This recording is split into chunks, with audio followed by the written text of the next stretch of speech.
మేము ఏం చెబితే మీరు అలాగా ఎటువంటి బుద్ధి విచక్షణ లేకుండా విని తీరాలి అనేటటువంటి ఒక యంత్రాంగాన్ని మన పైన రుద్దుతున్నారు.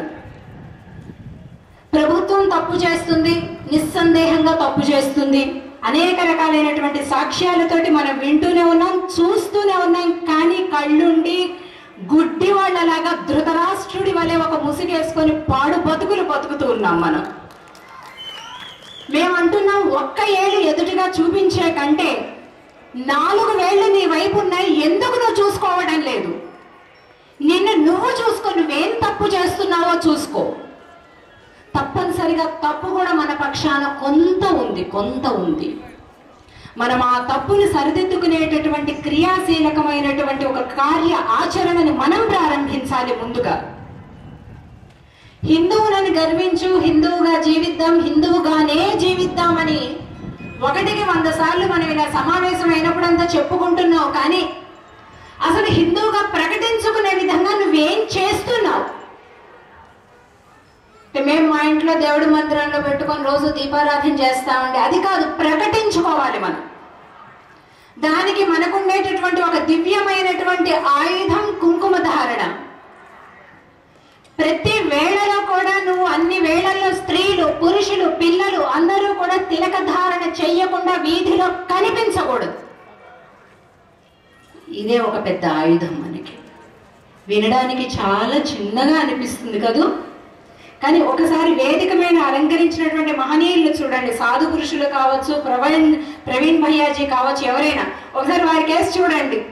నిలువెత్తు జ్వాలలాగా కనిపించేటటువంటి ఆ తిలక ధారణ చూస్తే ఎలా అనిపిస్తుంది? ఎవరైనా మరి మాట్లాడగలరా అట్లా చూస్తే? కనుక సూర్యబింబం లాంటి తిలకం, కుంకుమ, విభూతి, సంప్రదాయం ఏదైనా కావచ్చు, నుదుటన తప్పనిసరిగా పిల్లలకు అలవాటును కానివ్వండి. మేము ఈ కుంకుమ ఉద్యమాన్ని ప్రారంభించినప్పుడు తెలియదు ఇది ఇన్ని ఫలితాలను ఇస్తుందని. ప్రారంభించినప్పుడు కూడా తెలియదు. కానీ అనేక మంది ముస్లిం సోదరులకు కూడా కలిసినటువంటి వాళ్ళని మనం పరమత సహనాన్ని పాటించాలని అంటున్నాం కదా. మీరు అలాగే ఉన్నారు, మేము అలాగే ఉన్నాం. మీరిచ్చే విందులు తీసుకోవడానికి టకాటక టోపీలు పెట్టుకొని మన వాళ్ళందరూ బయలుదేరుతారు, సరే బాగుంది. మరి మేమిచ్చిన కుంకుమ మీరు ఎందుకు పెట్టుకోరు అని ప్రశ్నిస్తే 100కి 75 మంది పెట్టుకుంటున్నారు. ఇది మీరు గ్రహించండి. 100కి 75 మంది ముసల్మాన్లు కూడా పెట్టుకుంటున్నారు. 100కి 1 కూడా కన్వర్టెడ్ క్రిస్టియన్స్ పెట్టుకోవడం లేదు. అంటే హిందుత్వం నుంచి మార్చబడినటువంటి వాడు కేవలం క్రిస్టియన్ గా మారడం కాదు, హిందూ ద్వేషగా మార్చబడుతున్నాడు. అందరూ కలశాన్ని తీసుకొని వచ్చిన వారందరూ కూడా కలశం మీద అక్షంతలు వేసి అందరూ కూడా కలశాన్ని తాకండి.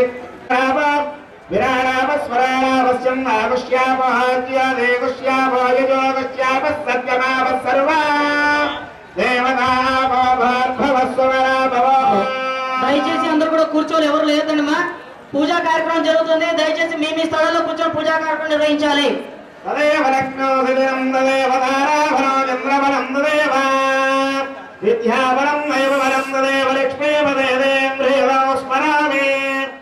పగలగొట్టారని. పగిలింది అర్థం కాదురా, నీ బతుకు పగులుతుందని నువ్వు గ్రహించుకో అని చెప్పాను. బతుకులు పగిలిపోతున్నా నీకు పర్వాలే, కానీ ఒక అద్దం పగిలితే మాత్రం నువ్వు పాయింట్ చేస్తున్నావా? నెమ్మదిగా మాలాగా మాట్లాడుకుంటూ ధార్మిక ప్రవచనం భాషను చెప్పుకుంటే వినే రోజులున్నాయా? ఈ రోజు అద్దం పగలగడితే గానీ అప్పుడు అడుగు బుద్ధి వస్తుంది. గట్టిగా చెబితే గానీ, కర్ర పుచ్చుకుంటే గానీ మాట వింటున్నారు.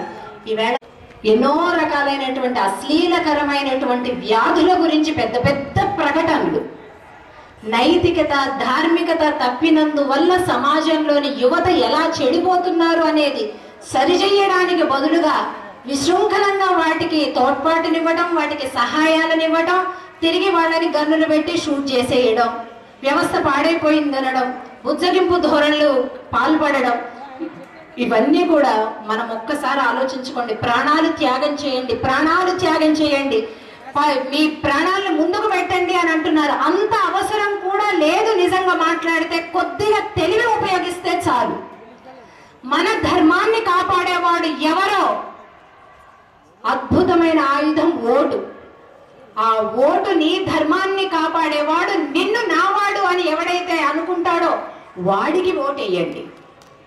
వాడు 100 రూపాయలు ఇచ్చాడనో, వీడు ఇంకో ప్యాకెట్ ఇచ్చాడనో, వాడు ఇంకోటేదో ఇచ్చాడనో మీ తెలివిని, భవిష్యత్తుని దున్నపోతుల చేతులలో పెట్టద్దు. మీరు సక్రమంగా ఆలోచిద్దాం, విజ్ఞతగా వ్యవహరిద్దాం. మన స్థితిని మనం పొందొద్దు. తిరిగి తిరిగి మళ్ళీ మళ్ళీ ప్రవచనాల రూపంలో, వచనాల రూపంలో కమిటీలు వేసుకోవడం కాకుండా అక్కడ మనవాడు అది చేశాడు అని మనం గర్వంగా మనం ఇంకొకటి చేసి చూపించి హిందూ జాతికి తలమానికంగా నిలబడేటటువంటి ఒక మహత్తరమైనటువంటి ఆయుధంగా ప్రతి ఒక్కళ్ళం కూడా మనసబడే విధంగా మనం ప్రయాణం చేద్దాం.